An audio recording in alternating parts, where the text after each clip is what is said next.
말씀은 레위기 24장입니다. 레위기 24장.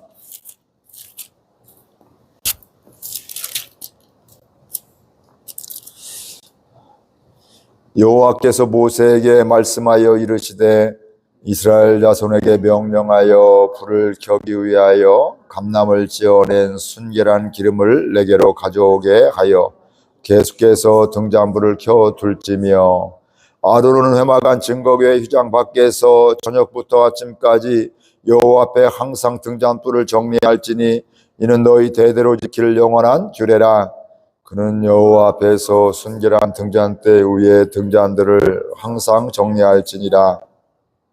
너는 고운 가루를 가져다가 떡 12개를 굽되 각 덩이를 10분의 2 에바로 하여 여호와 앞 순결한 상 위에 2줄로 한 줄에 6씩 진설하고 너는 또 정결한 유향을 그 각 줄 위에 두어 기념물로 여호와께 화제를 삼을 것이며 안식일마다 이 떡을 여호와 앞에 항상 진설할지니 이는 이스라엘 자손을 위한 것이요 영원한 언약이니라. 이 떡은 아론과 그의 자손에게 돌리고 그들은 그것을 거룩한 곳에서 먹을지니 이는 여호와의 화제 중 그에게 돌리는 것으로서 지극히 거룩함이니라. 이는 영원한 규례이니라. 이스라엘 자손 중에 그의 어머니가 이스라엘 여인이요 그의 아버지는 애굽 사람인 어떤 사람이 나가서 한 이스라엘 사람과 진영 중에서 싸우다가 그 이스라엘 여인의 아들이 여호와의 이름을 모독하며 저주함으로 무리가 끌고 모세에게로 가니라. 그의 어머니의 이름은 슬루미시요 단지파 디브리의 딸이었더라. 그들이 그를 가두고 여호와의 명령을 기다리더니 여호와께서 모세에게 말씀하여 이르시되 그 저주한 사람을 진영 밖으로 끌어내며 그것을 들은 모든 사람이 그들의 손을 그의 머리에 얹게 하고 온 회중이 돌로 그를 칠지니라. 너는 이스라엘 자손에게 말하여 이르라. 누구든지 그의 하나님을 저주하면 죄를 담당할 것이요 여호와의 이름을 모독하면 그를 반드시 죽일지니 온 회중이 돌로 그를 칠 것이니라. 거류민이든지 본토인이든지 여호와의 이름을 모독하면 그를 죽일지니라. 사람을 저죽인 자는 반드시 죽일 것이요 짐승을 저죽인 자는 짐승으로 짐승을 갚을 것이며 사람이 만일 그의 이웃에게 상해를 입혔으면 그가 행한 대로 그에게 행할 것이니 상처에는 상처로 눈에는 눈으로 이에는 이로 갚을지라. 남에게 상해를 입힌 그대로 그에게 그렇게 할 것이며 짐승을 죽인 자는 그것을 물어줄 것이요 사람을 죽인 자는 죽일지라. 지니 거류민에게든지 본토인에게든지 그 법을 동일하게 할 것은 나는 너희의 하나님 여호와임이니라. 함께 읽습니다. 모세가 이스라엘 자손에게 말하니 그들이 그 저주한 자를 진영 밖으로 끌어내어 돌로 쳤더라. 이스라엘 자손이 여호와께서 모세에게 명령하신 대로 행하였더라. 아멘. 24장은 성막 안의 등잔불과 떡에 대한 진설병에 대한 규례, 그것이 앞부분에 나오게 되고요. 뒷부분은 하나님의 이름을 모독한 그 사람을 죽이라고 하는 그런 말씀들에 대해서 그 사람을 하나님의 이름을 모독한 사람을 통해서 교훈을 주게 되면서 이것은 반드시 죽여야 된다. 이건 있을 수 없는 일이다. 이런 것들을 이야기하고 있습니다. 그러면서 먼저 앞부분에 있는 말씀을 보게 되면 제사장들은 하나님께서 성막 안의 등잔불을 잘 관리하도록 이렇게 말씀하셨습니다. 즉 잘 관리한다는 것은 등잔에 기름을 정기적으로 잘 넣게 되고 또 그게 꺼지지 않도록 등잔불이 꺼지지 않도록 잘 켜두어라. 이런 것들을 말씀하고 있습니다. 오늘 말씀해 보니까 등잔불을 꺼지지 않도록 해라 이렇게 얘기했는데 이 말씀은 24시간 그러는 것이 아니라 오늘 말씀에도 나오게 되는데 저녁부터 아침까지, 그러니까 낮에는 굳이 필요가 없잖아요. 그래서 이렇게 지하도 그 당시에 지하가 있었던 것도 아니고 그러니까 창문도 있고 다 이렇게 문도 있고 하게 되니까 낮에는 그냥 놔두지만 밤에는 불을 켜서 꺼지지 않게 해라, 관리해라 이렇게 말씀을 하고 있습니다. 그러면서 항상 계속해서 이런 표현들을 하고 있습니다. 그러니까 항상 저녁에 켜고 해지기 전에 어둡기 전에 켜고 아침에 또 밝아지면 그때 꺼라. 그걸 관리를 해라. 이렇게 이야기를 하고 있습니다. 그러니까 대제사장 아론이 저녁과 아침에 등잔대를 확인하고 불이 꺼지지 않도록 하는 것을 하게 했습니다. 그러니까 이 성막의 이 등잔불은 뭘까요? 저녁에 밤에 성막 안에 있는 그 안을 밝게 하는 이런 빛이 되어졌던 것임을 알 수가 있습니다. 이 이야기는 바로 뭐냐면 하나님이 그곳에 함께 하신다. 하나님이 낮에도 함께 하시지만 밤에도 함께 하시고, 오늘 우리말로 하게 되면 우리가 잘 될 때도 은혜 중에 또 교회 예배당에 있을 때뿐만 아니라 우리의 삶의 자리에서 또 때로는 어려울 때도 또는 힘겨울 때도 하나님은 늘 함께 하신다. 이렇게 말씀을 하고 있는 것입니다.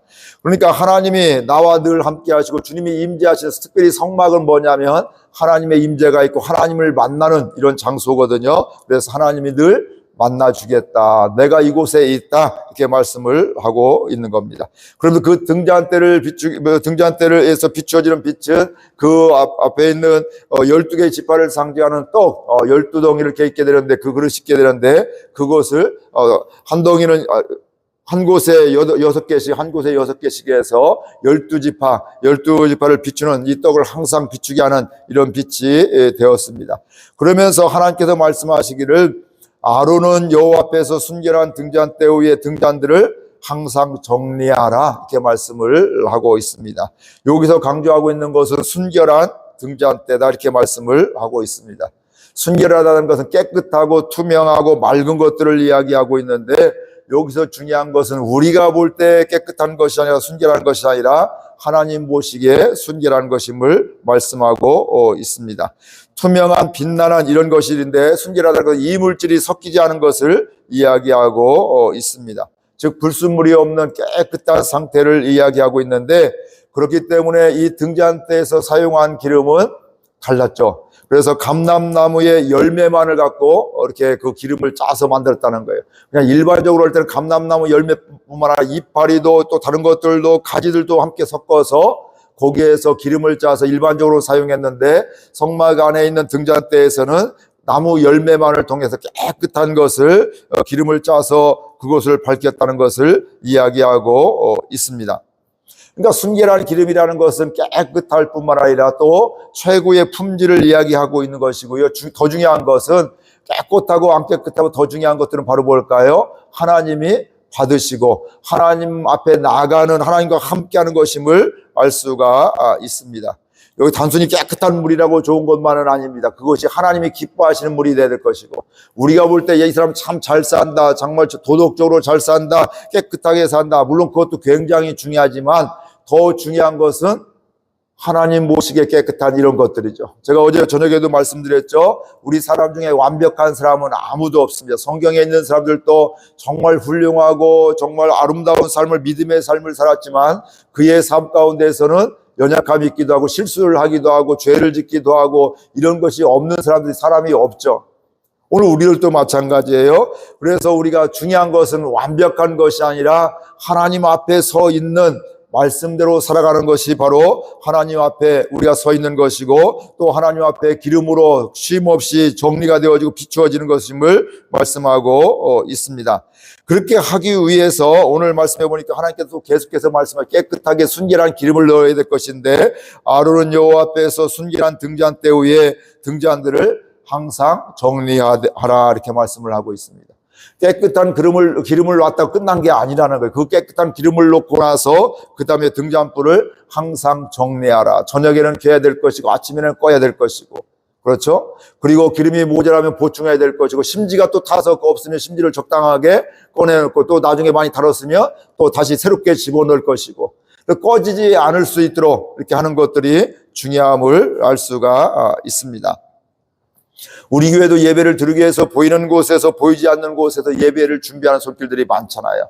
우리는 예배 준비하면 목회자만 생각을 하고 있는데, 또 뒤에서 자막을 준비하고 또 자막을 준비해서 거기에 또 시작하고 또 해주고, 또 예배당 요즘 같은 경우는 추우니까 난로를 미리 와서 틀기도 하고, 또 어려운 분들, 또 직접 오시기 어려운 분들 차량 운행을 하시기도 하고, 이 모양 저 모양으로 하게 되는데, 이런 모든 것들이 미리미리 정리가 되고 함께 되어지고 하게 될 때 그게 더 아름답게 되어지는 것임을 알 수가 있습니다. 우리 사람이 때는 아프다든지 무슨 사정이 있으면 내가 이런 사정이 있으니까 누구한테 부탁을 해서 또 이렇게 함께 할 수 있고 모자란 물이 없는 자리를 또 채워지기도 하고 이런 것들이 우리가 예배를 잘 돕는 것들이 되어지게 되는데 정리하다는 것은 질서대로 놓다 이런 말씀입니다.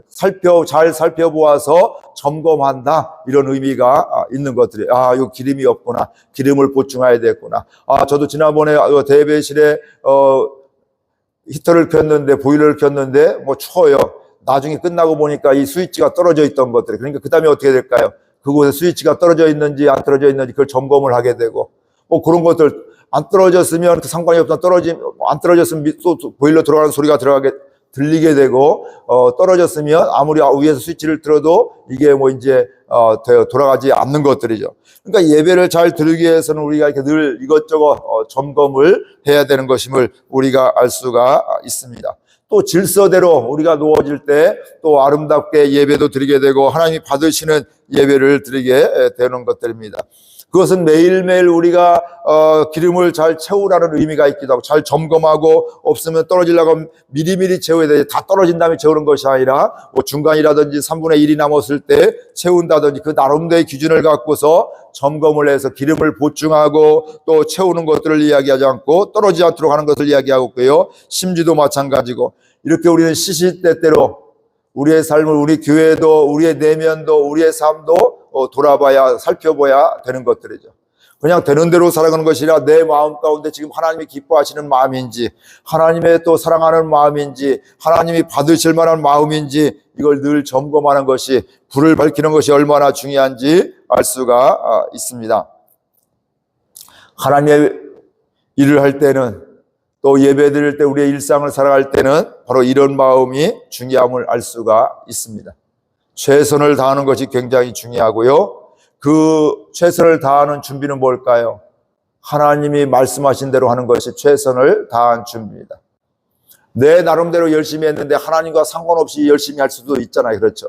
이런 경우는 하나님과 열심히 하면 할수록 하나님과 점점 멀어지게 되는, 하나님의 영광을 가리게 되고 또 하나님의 또 사람들에게 시험을 들게 하기도 하고 이런 것들입니다. 그래서 중요한 것들은 최선이 중요한데 내 최선이 아니라 하나님의 말씀에 의해서 최선을 갖고 살펴보는 것, 그리고 그런 것들을 돌아보는 것들이 너무나 중요함을 알 수가 있습니다. 그러면서 이 하나님의 말씀으로 우리 자신을 살펴보면서 또 중요한 것은 정리하는 것이 중요하다. 정리한다는 거 바로 뭘까요? 지금 내 마음껏 돌이 있으면 지워내기도 하고 또 회개할 게 있으면 회개하기도 하고 또 뭔가 부족한 것이 있으면 부족한 것들을 채우게 되기도 하고 또 기도의 지경을 더 넓히기도 하고 이런 것들을 순결한 기름, 즉 하나님의 마음으로 채우는 것들이 필요함을 알 수가 있습니다. 하루 순결했다고 순결한 게 아니라는 거예요. 하루 순결하고 이틀 순결하고 한 주간을 하고 한 주간이 끝이 아니라 또 한 달을 돌아보고 6개월을 돌아보고 1년을 돌아보고 절기를 돌아보고 그러면서 지속적으로 하나님의 임재 가운데 하나님 앞에서 순결한 삶을 살아가는 것, 이게 오늘 주시는 하나님의 말씀입니다. 즉 하나님 앞에서 순결하라는 거예요. 하나님 앞에서 살아가는 것입니다. 이 시대에 우리 그리스도인들에게 오늘 저와 여러분들에게 이 은혜가 있기를 주의 이름으로 축복을 드립니다. 요즘 이 시대가 이걸 잃어버리고 있어요. 그냥 편한 게 좋으니까 하나님과 상관 편한 것만 생각하다가 하나님은 좀 나누라고 섬기라고 하고 있는데 섬기는 거 관심 없고 나누는 거 관심 없고, 요즘에 이게 얼마 전에도 그런 말씀들이 있잖아요. 소출을 수확을 할 때도 다 거두지 말고 모퉁이는 수확도 하지만 남겨두고 또 떨어진 이삭은 죽지도 말아라. 어려운 사람들을 살아갈 수 있도록, 그 당시에는 그렇게 이제, 왜냐하면 어려운 사람이 논이 없고 살 길이 막연하게 그런 것들을 남겨두면서 그들도 같이 살아갈 수 있도록 하게 되고, 그러니까 나뿐만 아니라 하나님의 은혜 이런 소출을 주셨는데 이 주신 것 중에 남들도 배려하고 남들도 살아갈 수 있도록 이렇게 하는 것들, 도움이 될 수 있도록 하는 것이 중요한데 이 시대는 이런 것들을 잃어버리고 있습니다. 근데 하나님의 말씀에 비춰보게 되면 순결하다는 건 바로 뭐예요? 하나님의 말씀대로 살아가는 것들, 하나님의 말씀대로 순종하는 것들, 하나님의 말씀대로 기도하는 것들, 교회도 하나님의 말씀이 역사하는, 주님의 증인이 되어지는, 또 주님의 제자가 되어지는 이런 교회가, 공동체가 되어지게 될 때 이게 바로 하나님이 찾으시는 교회고 이게 순결한 교회임을 알 수가 있습니다. 이런 것들을 잃어버리면, 말씀을 잃어버리면 아무리 큰 교회라 할지라도 하나님과 상관없는 이런 것들이, 하나님은 너 이거 순결하지 않다 이렇게 말씀하는 거예요. 크고 작고의 문제가 아니라 개인적으로도 어떻게 될까요? 하나님 앞에서 살펴보게 될 때, 정리하게 될 때 끊을 거 끊게 되고, 정리할 거 정리하게 될 때, 보충할 거 보충하게 되고, 기도할 거 기도하게 되고, 순종할 거 순종하게 될 때 우리는 순결한 삶을 살아갈 수가 있게 되는 것이고요. 이게 하나님의 임재 가운데 살아가는 성도의 모습입니다. 이 은혜가 우리 가운데 있기를 바랍니다. 이렇게 하기 위해서 우리는 영적으로 민감해야 되고, 날마다 말씀도 봐야 되고, 그러니까 이렇게 새벽마다 기도하고 또 하루에 매일 시간 정해서 성경을 많이 읽던 적게 있던 성경을 읽는 것들이, 묵상하는 것들이 너무너무 중요함을 알 수가 있습니다. 이 은혜로 살아가기를 바라고요. 순결한 삶을, 순결한 우리 교회가 될 수 있도록, 순결한 또 이 땅이 될 수 있도록 함께 결단하며 기도할 수 있기를 바랍니다. 기도하겠습니다. 하나님 아버지, 은혜와 사랑을 감사드립니다. 이렇게 저희를 사랑하여 주셔서 오늘 또 불러주시고 주님 앞으로